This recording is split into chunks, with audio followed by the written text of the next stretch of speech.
안녕하세요. 안녕하십니까. 거짓과 진실의 우종창 기자입니다. 오늘은 대통령 사건에서 그리고 또 최소한 피고인 사건에서 가장 중요한 뇌물 부분, 그 뇌물 부분을 입증하는 증거라고 특검과 검찰에서 언론을 통해가 그 엄청나게 언론 플레이했던 안종범 업무수첩, 그 업무수첩이 어떻게 생겼는지 그리고 어떤 내용이 기재되어 있는지 그 부분에 대해 가지고 제가 자세히 그 실물을 바로 보여드리면서 설명을 하도록 하겠습니다. 이진아 씨, 아이고 고맙습니다. 네, 예. 오늘도 뭐 재판 갔다 오셨다면서요? 네. 대통령 재판, 아이고 예. 대통령 재판도 왔었고요. 블랙리스트 건으로 갔는데 제가 두 군데 왔다 갔다 하느라고. 예. 오늘 블랙리스트도 결국 항소심, 2심, 결심, 구형 공판이 있었죠. 결심 공판이 있었고, 예. 자, 대통령하고 이 최소한 피고인의 혐의 중에서 가장 중한 범죄형이 가장 중한 혐의가 뭐냐면은 제3자 뇌물수수 부분입니다. 자, 그 부분이 무슨 내용인가 제가 그걸 조금 설명드리겠습니다. 그 세 가지 혐의예요. 거기 하나가 박근혜 대통령은 최소한 피고인과 공모하여 이재용 삼성전자 부회장으로부터 경영권 승계를 도와달라는 부정한 청탁을 받고 미르재단에 125억, K스포츠재단에 79억 등 204억 원을 소위 지급토록 해서 재단에 지급토록 해가지고 결국 제3자 뇌물수수죄를 범했다. 그러니까 미르하고 K스포츠재단에 204억 지원한 게 그게 결국 제3자 뇌물수수다는 거 하나. 다음에 대통령은 최소한 피고인과 공모하여 정유라의 승마 지원으로 77억 9,735만 원을 지급토록 했다. 이것도 제3자 뇌물수수죄입니다. 그리고 세 번째, 대통령은 최소한 피고인과 안종범과 공모하여 동계스포츠 영재센터에 16억 2,800만 원을 지원하게 한 것. 이것도 제3자 뇌물수수다. 이 세 가지가 대통령과 최소한 피고인 그리고 이제 안종범 이 세 사람이 받고 있는 아주 큰 혐의인데 이 뇌물수수 제3자 뇌물수수나 뇌물수수 부분에서 안종범은 거의 공범관계에서 빠져 있습니다. 그건 제가 또 다음 시간에 자세히 말씀드리겠습니다. 그러면 대통령이 이거 결국은 전부 다 삼성으로부터 돈을 받았는데 그럼 이걸 어떻게 언제 어느 장소에서 이걸 받았느냐 그 이야기예요. 그래서 박근혜 대통령이 이재용 삼성전자 부회장을 3번 만난 거, 1대1로 만난 거는 그건 사실입니다. 그래서 최초에 만난 게 언제냐? 2014년 9월 15일입니다. 이날은 뭐냐? 대구에서 창조경제혁신센터가 문을 열었습니다. 대구에서 삼성전자 주최 아래 그 행사장에 대통령이 내려가신 거예요. 대구 현지 내려가서 그 행사 딱 보고 그러면서 지나가면서 잠시 이재용 부회장을 불러가지고 그것도 앉은 자리가 아니에요. 선 자리에서 한 3, 4분 정도로 이제 추정되는데 그 자리에서 대통령이 이제 이런 이야기를 하십니다. 삼성이 승마 회장사를 맡았으면 좋겠다. 왜 삼성이냐? 자, 삼성그룹 같은 경우에는 유럽 시장에 삼성의 그 고급 제품들을 팔기 위해가 유럽 소위 기족청 그리고 유럽의 아주 그 뭐랄까요 이 돈 많은 집단의 인기 있는 프로가 승마입니다. 승마가 아주 유명한 세계적인 승마 대회가 열리는데 그 네이션컵이라는 게 있습니다. 거기에 삼성전자가 메인 스폰서 광고에 그래서 한 10여 년간 계속 지원을 했습니다. 그러니까 대통령 입장에서는 그런 세계적인 승마 대회 지원하는 것도 좋지만은 우리나라의 승마도 좀 지원을 해달라. 그래서 앞으로 이 올림픽에 우리 한국 선수들이 나가서 메달 따고 하면은 나라 이 국기도 선양되지 않느냐. 그래서 선수들한테 좋은 말도 좀 사주고 이 좀 승마를 좀 지원해달라 하는 이야기를 한 3, 4분 스쳐 지나가면서 잠시 서가 거기서 한 게 전부입니다. 이게. 그런데 이 부분을 특검과 검찰은 어떻게 보느냐. 이때 묵시적 청탁이 있었다는 이야기예요. 이때 2014년 9월 15일 날 자, 묵시적 그런 청탁이 있었고 그다음에 저는 그걸 그 삼성이 그 승마 지원사를 대달라고 한 게 제가 그 정확한 그 연도는 모르지만 하나에서 하다가 사실 거기 말썽이 되게 예, 많았었잖아요. 예. 그 아들들이 굉장히 많아서 바꾸려고 한다는 그런 얘기가 그때 많았었어요. 그래서 저는 굉장히 자연스럽게 바꾸다 이렇게 그렇죠. 생각하고 지금 있었거든요. 한국 하약에서 그 승마 부분에 대해 가지고 이제 회장사를 맡고 있었는데 그러다 보니까 이제 지원도 미약하고 그러다 보니까 대한승마협회 소위 전부 같은 경우에 소위 무보수예요. 봉급도 없고 명예직이고 막 이런 식으로 운영이 되고 있었기 때문에 대통령께서는 참 돈도 있고 그리고 세계적인 승마대회에 광고 후원하는 회사로서 차라리 우리 한국 선수들을 지원하면 어떻겠느냐 해서 말씀을 드린 거예요. 그러니까 그거는 결코 뭐 나쁘다고 할 수도 없는 거고 2014년 9월 15일 날 그 이야기를 하신 거예요. 대통령께서. 그래 하시고 그 다음에 1년 후에 2015년 7월 25일입니다. 7월 25일 날 대통령하고 이재용 부회장이 소위 말해가 안가에서 만났는데 그때 언론에 보도되기로 뭐 대통령의 레이저 광선에 이재용 부회장이 맞아가지고 놀래가 뭐 했다는데 그건 사실과 다 다릅니다. 그거는 자 그러면 7월 25일 날 대통령과 이재용 부회장의 이 독대가 어떻게 이루어졌느냐 바로 그 전날 7월 24일 날 청와대에서 이 창조경제혁신센터에 도움을 준 지원을 한 그런 17개 기업 총수들을 모셔다가 대통령이 청와대에서 밥을 한번 산 거예요. 점심을 밥을 한번 사면서 그동안 참 정부를 위해서 도와줬으니까 고맙다. 밥 먹고 난 뒤 2시부터 이제 현대자동차 그룹의 정몽구 회장하고 김용환 부회장 3시부터 또 누구 4시부터 누구 그러니까 24일 날 점심 드시고 2시, 3시, 4시에 재벌 총수 3분을 만났습니다. 그때 현대자동차 정몽구 회장하고 김용환 부회장 그리고 3시에는 CJ그룹의 송경식 회장 그리고 4시에는 SK이노베이션의 김창근 회장을 그때 만났습니다. 그럼 SK 그때 최태원 회장 강과 있었으니까 이래 만나고 그 다음날 7월 25일 날 오전 10시에 이재용 부회장을 만나고 11시에 LG그룹 구본무 회장을 만나고 그리고 오후에가 오후 2시부터 하나그룹의 김성현 회장을 만나시고 오후 3시에 한진그룹 조양호 회장을 만났습니다. 그래서 토탈 7분을 만난 거예요. 자, 대통령이 예를 들어가지고 뭐 특검이라 검찰 주장대로 한다면 대통령이 돈을 뜯어내기 위해서 만났다는 건데 그러면 굳이 이렇게 촉박하게 만날 이유가 뭐 있어요? 시간을 2시, 3시, 4시 이럴 필요 뭐 있어요? 천천히 불러가 기업 현안이 뭐요? 대통령이 내가 뭘 도와주면 좋겠어 느긋하게 얘기하면서 그리고 돈 좀 내놓으세요 하면 될 건데 아주 촉박하게 만나가 그리고 이 만났던 7명의 재벌 총수들도 다 이야기를 합니다. 대통령한테 뭐 재단 설립에 출연금 내라 그런 이야기 못 들었다. 전부 다 그런 얘기를 다 하고 있어요. 그리고 이재용 부회장도 법정에서 얘기했지만 그때 제가 표현을 잘못했습니다. 레이저 강선은. 왜냐하면 박근혜 대통령은 처음 만나신 분들은 느낄 때 굉장히 차가운 분으로 느끼세요. 참 대화도 말이 없고 얘가.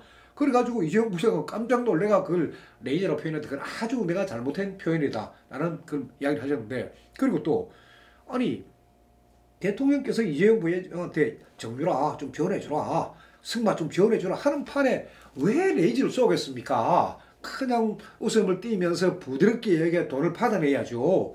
전혀 상황이 맞지 않은 그런 거예요. 그래서 레이저라는 이야기도 그냥 소위 말해가 어느 일부 사람이 그냥 지어낸 이야기지 이재용 부회장 스스로가 본인 스스로가 법정에서 그건 내가 표현을 잘못한 거다 하는 그런 이야기도 하신 거예요.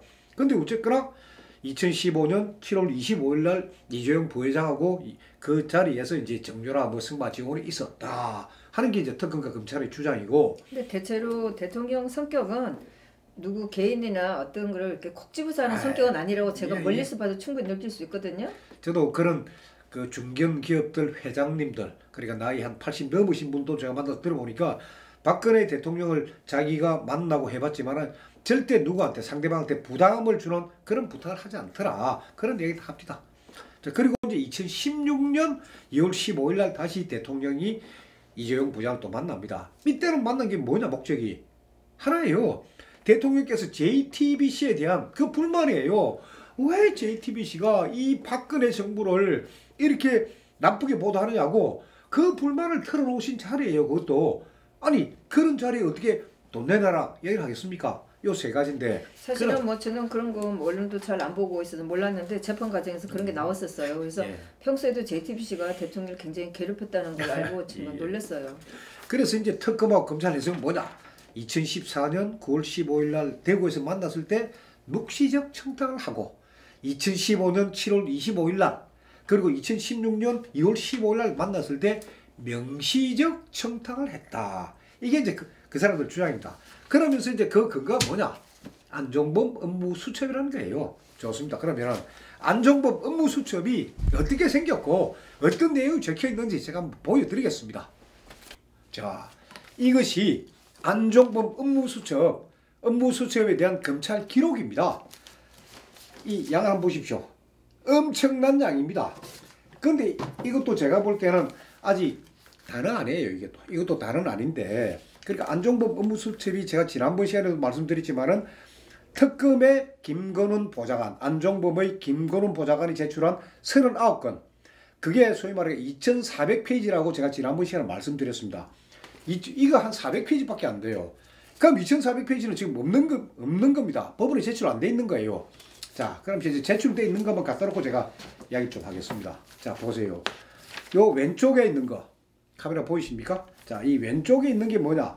이게 안종범 업무수첩 안종범의 필체라고 이렇게 쭉 쓴 거예요. 이게 2014년 7월 24일 그때 이런 업무수첩을 이래 써놨다는 거고 그 옆에 거는 뭐냐?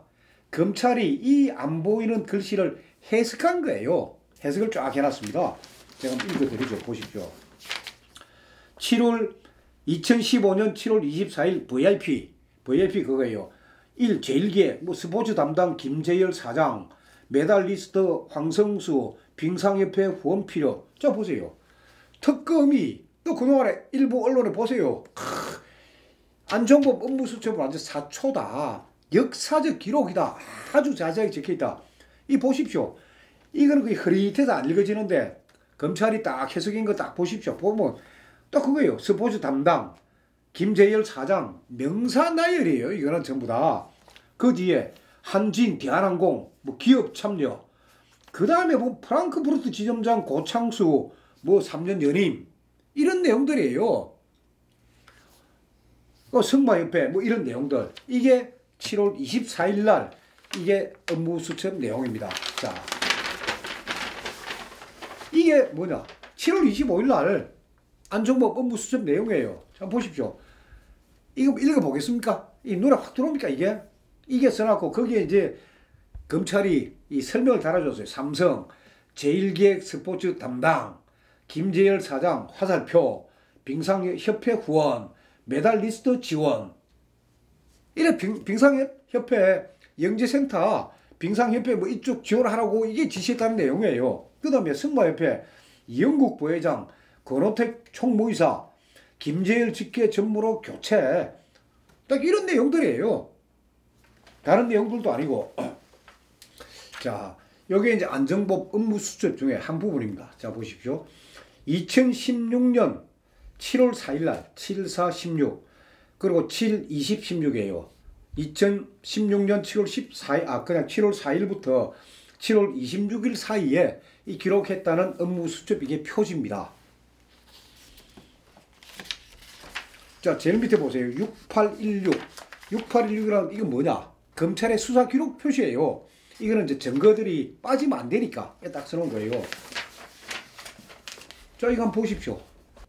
날짜도 없고 막 써놨어요. 자, 이 또 쫙 써놨는데 물론 이 2016년 7월 4일부터 20일 사이에는 중요한 내용이 없으니까 그냥 붙여놨는데 아무 의미 없는 것들.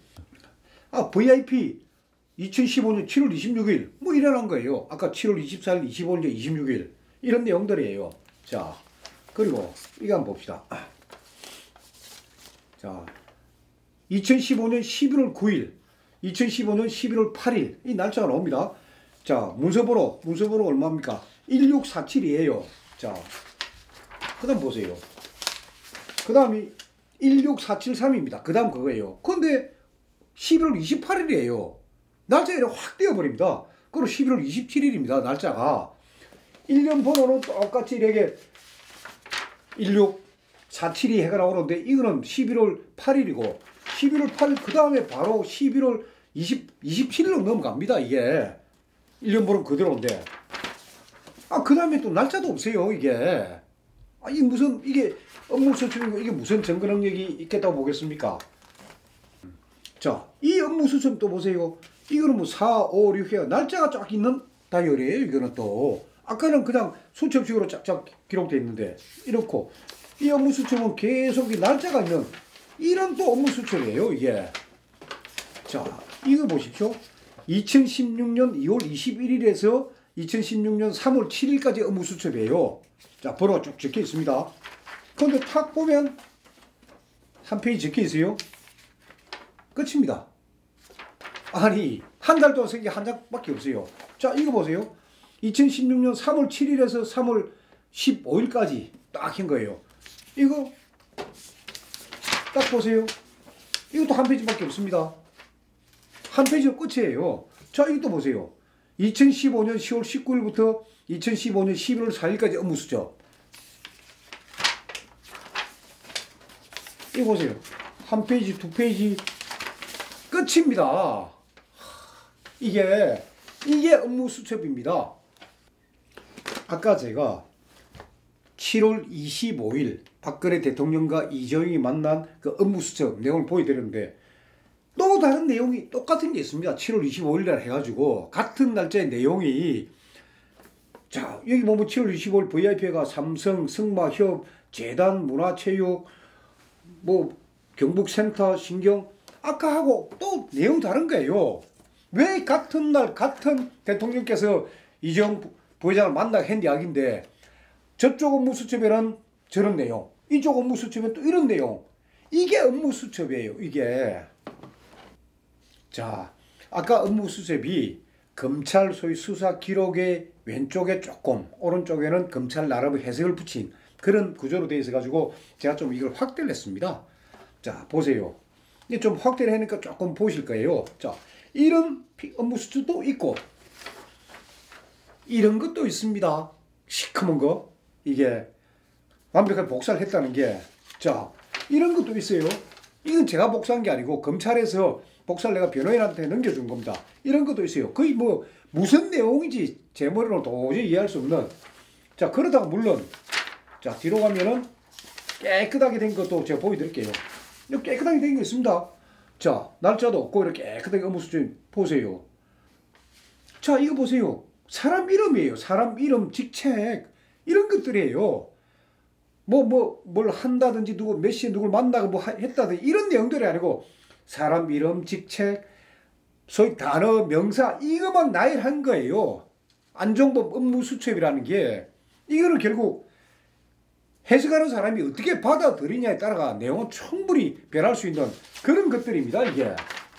이걸 무슨 뭐 특검이 뭐 역사적 기록이니 사촌이 이 보세요.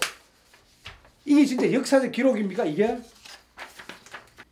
자, 이게 2016년 2월 15일 그러니까 대통령과 이재용 삼성전자 부회장이 세 번째 만났다는 그 단독 면담에 대한 안종범 업무 수첩 내용입니다.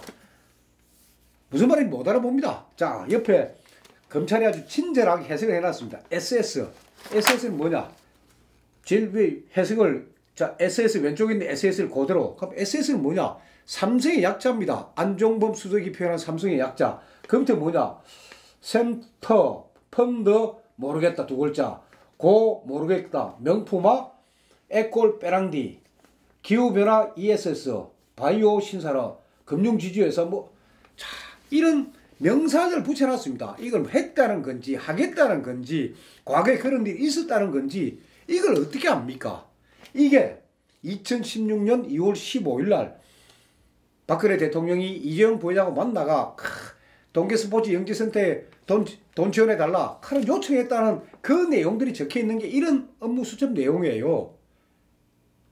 그러니까 이거는 읽는 사람에 따라서 다 다를 수 있다는 그겁니다.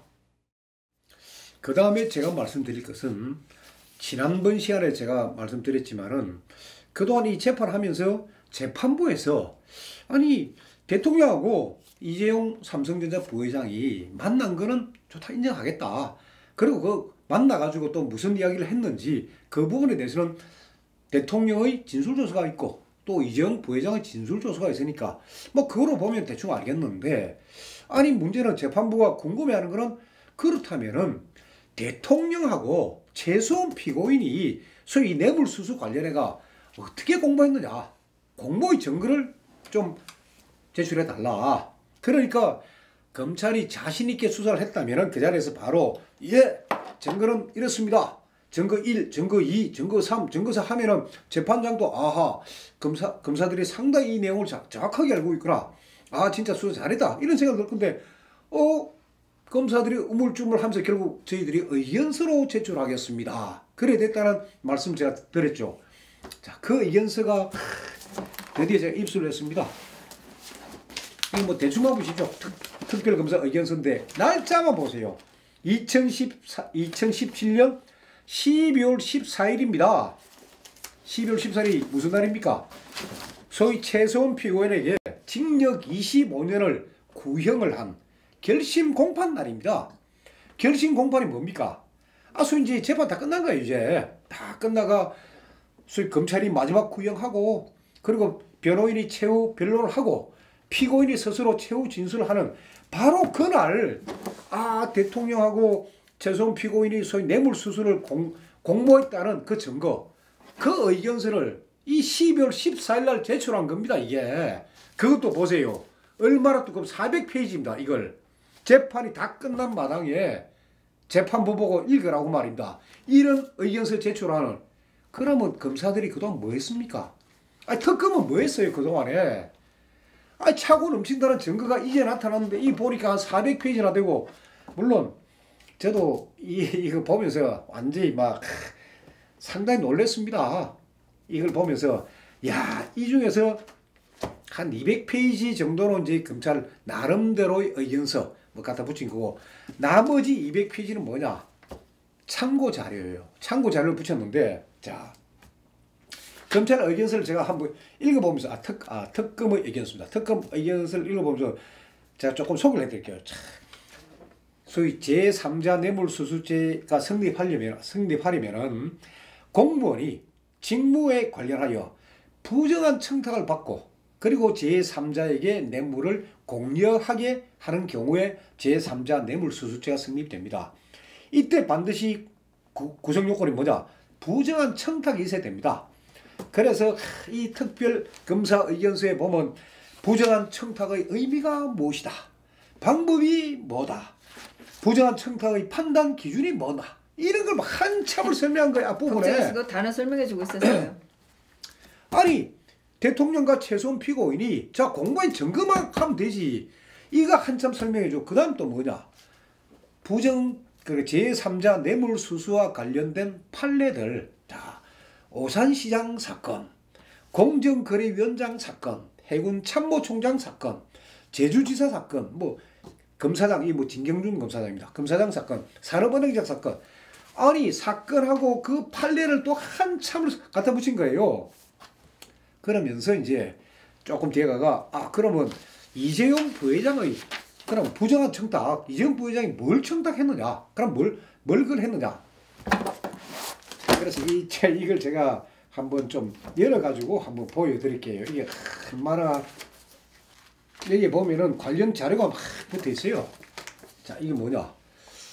박길동 최대현이라는 사람이 공제했다는데 이 책인데 이게 뭔지 모르겠어요. 이게 지주회사가 어떻고 사례 분석이 어떻고 이사의 전제가 어떻고 아주 이상한 기록을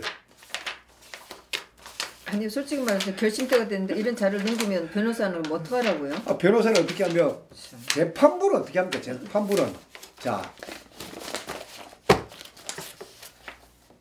쓴 책 한 이만큼을 복사를 내가 붙여놓은 거예요. 이만큼이 생각을 하면서 그 보면 지주회사가 어떻고 와, 저도 이거 읽는다고 경제 서적을 여기다 예. 붙여놓은 거 아니에요? 그 그 다음에 끝나고 읽으라고요? 예, 그 다음에 붙인 게 또 뭐냐?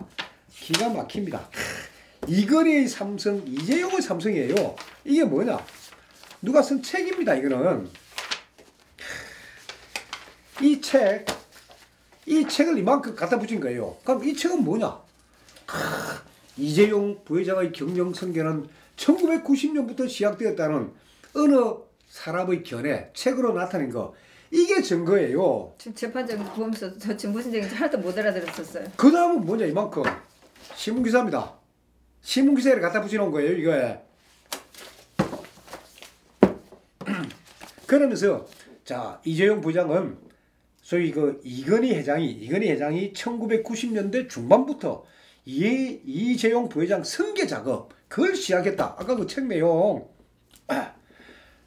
그러고 난 뒤에 박근혜 대통령 취임하면서 그때 어떤 일이 있었냐면 우리나라가 이제 경제 민주화 그런 차원에서 이 재벌 그룹들의 순환 출자 그걸 법으로 인해서 막는 그런 조치를 취합니다. 경제 민주화 차원에서.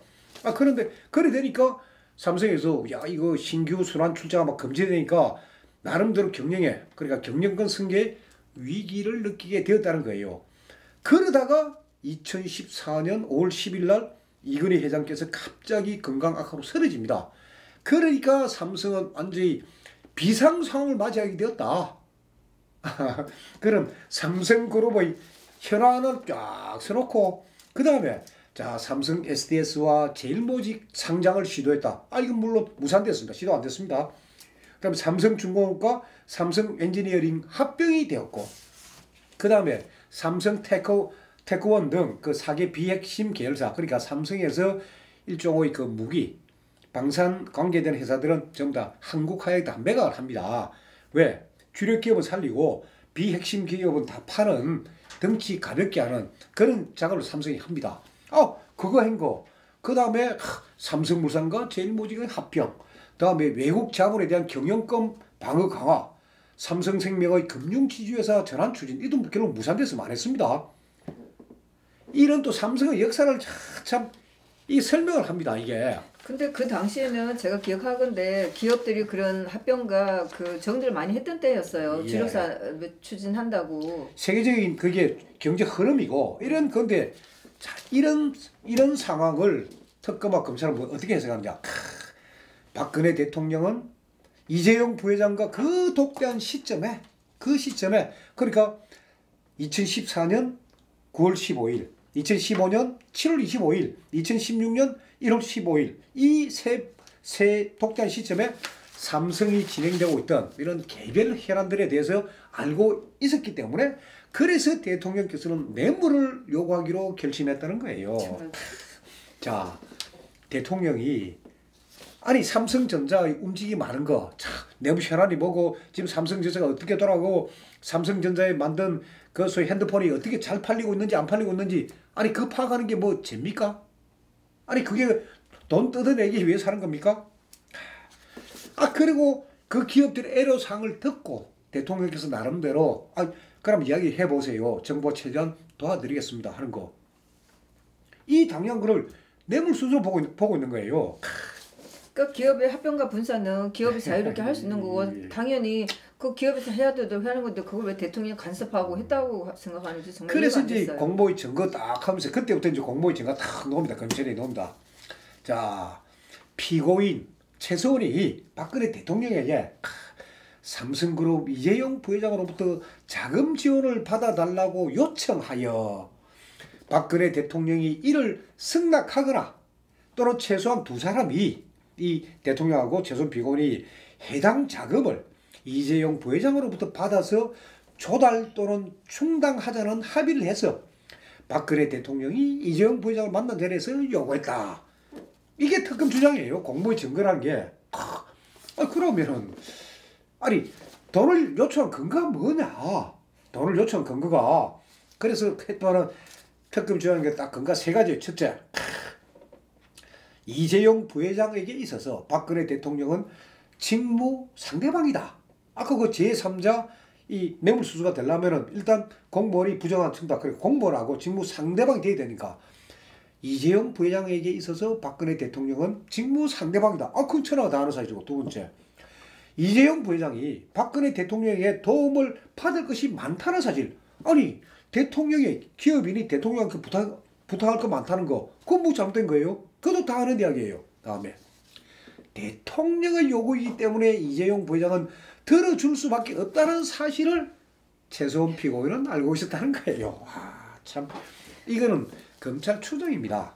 이 뭐 어떤 소위 구체적인 증거가 나와야 돼요. 증거가 없이 그냥 이런 사실, 그래 대통령의 권한이 굉장히 크다는 거, 그리고 이재용 부회장은 대통령의 뭐 요구를 들어주지 않을 수 없다는 거, 이거는 상식적인 이야기입니다. 그걸 한참 언급하고, 그 다음에 이제 구체적인 증거를 딱 세부쳐놨어요. 그걸 내가 쫙 봤습니다. 자, 최소한 피고인은 박근혜 대통령의 경제민주화 공약, 그래 박근혜 대통령이 경제민주화 공약을 내세웁니다. 그 공약을 선택하게끔 관여했다는 거예요. 최소한 피고인이 그걸 관여했다. 그 증거는 정호성의 핸드폰 통화 내용에 보면은 박근혜 대통령하고 최소한 피고인이 경제민주화 이거 하셔야 됩니다 하고 이런 이야기 나온다 이야. 그래서 경제민주화 이게 결국 이재용 이거 증거다 이거요. 돈 뜯어먹은 증거다. 다음 두 번째 나오는 게 장시호 진술이에요. 그 다음에 대통령과 최소한 피고인이 공부했던 두 번째 증거가 장시호. 그럼 장시호 어떤 진술이냐? 그 최소한 그 피고인 집에 한번 갔더만은 책상 밑에 종이 하나 있더라. 그 종이 보니까 24라는 숫자가 적혀 있고 뭐 김성현 회장 집행유예 뭐 있더라. 이게 대통령과 재벌 총수의 독대, 그거 알고 있다는 증거다. 그건 장시호 주장입니다. 그거는 최소한 피고인도 인정하지도 않는 사실이고. 그 다음에 중요한 게 전부 다 박으로 진술해. 이제는 박으로 뭐라 진술하냐? 최소한 피고인으로부터 아니 삼성에 우리가 도움을 줬는데 보답을 해야지 하는 말을 하더라 이거예요. 그래서 특검에서도 묻습니다. 그 도움이 혹시 제일모직하고 삼성물산 합병 아닙니까? 하니까 뭐 그거는 모르겠고 막 그런 감인 것 같습니다. 박은호 이 전 대한승마협의천무가 법정에 나서 이야기도 아니 그러면 좋다. 최소한 피고인한테 삼성물산 제일모직 합병에 대통령이나 최소한 피고인이 관여했다는 소리 들은 적이 있냐 하니까 저는 뭐 경제 뭐 삼성물산이 제일모직 전혀 모르고 그 비슷한 이야기 뭐 들은 것 같습니다. 도움을 줬다. 그래서 이재용 부회장이 말 사줘야 될 거 아니냐. 이런 식의 진술들입니다. 그게 또 김종찬 대한승마협회 전무. 그러면 김종찬의 진술은 전부 다 뭐냐? 아니 최소한 피고인이 이재용 부회장 도와줬다는 그런 이야기를 박원호한테 저는 들었습니다. 그런 진술이에요. 박원호 말이 김종찬 입을 통해서 다시 그게 사실이 되고, 그런 식의 진술이 대통령과 최소한 피고인이 공모했다는 증거입니다. 이게 그 10월 13일 날 그 결심 나기 하루 전에 검찰들이 이런 얘기할 때 정말 저절로 박 대통령이 들은 뇌물 받으려고 대통령 된 줄 아냐 말이 저절로 나오게 되더라고요. 예. 그러면서 이제 변호인단도 지적한 게 좋다. 대통령하고 독대한 기업 총수가 7명이다.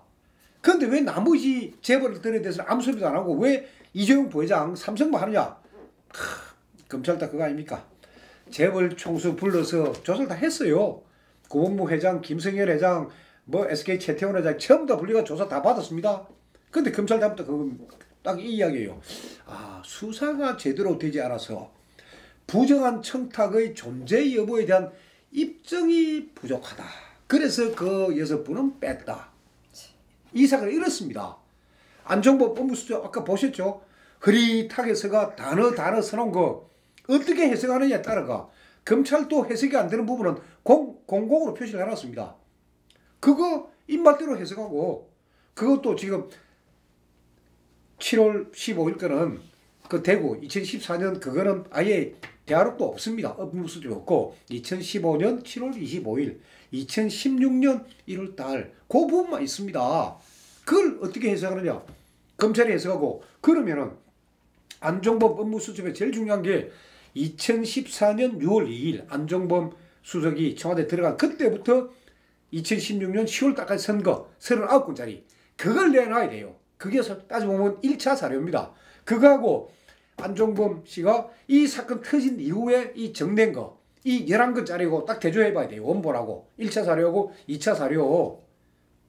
그래가 빈틈이 없고 완벽하면 그러면 뭐 이렇게 쓸 수 있다 하겠는데 그 3,000페이지는 여기 붙어있지도 않습니다. 이게 지금 이 박근혜 대통령 뇌물수수 사건 이게 진상입니다. 좀 힘들지 않습니까? 제 설명이. 뭐 어쨌든 이런 미비한 상태로 최소원 씨 결심이 끝났기 때문에 뭐 이 건은 그래서 이제 이게 결심 공판에 이런 자료가 나오고 참 솔직히 법원이 골치 아플 겁니다. 이것도 안 볼 수도 없고 보긴 봐야 되고 보니까 뭐 전부 다 별 필요도 없는 자료고. 이것도 있고 국가수 그 2만 페이지도 있고 하니까 아주. 그러니까 지금 법원은 어쨌거나 형사 22부는 일주일에 3번은 박근혜 대통령은 재판에 안 나오시지만은 대통령 재판을 일주일 3번 하고 그럼 나머지 이틀간은 이거 선고문을 쓰고 있는 겁니다. 지금 최소한 피고인 선고문. 거기에다가 이제 토요일 날 그분들도 쉬어야 될 거 아닙니까? 그 토요일 날 또 쓰고 그래서 1월 26일 날이 선고입니다. 자, 그때까지 우리 한번 잘 지켜보십시다. 그 대통령 재판 제가 정리해봤는데요. 1월 1일하고 12월 25일 쉬는 날이고 계속 되고 있더라고요. 예. 그러니까 대통령 재판도 하면서 또 최소한 피고인 선고문도 쓰고 있는 그 재판부가 그렇게 일을 하고 있습니다. 재판부만 믿겠습니다. 예. 다음 시간에 또 계속 진전되는 이야기를 그런 이야기를 좀 하도록 하겠습니다. 감사합니다. 네, 감사합니다.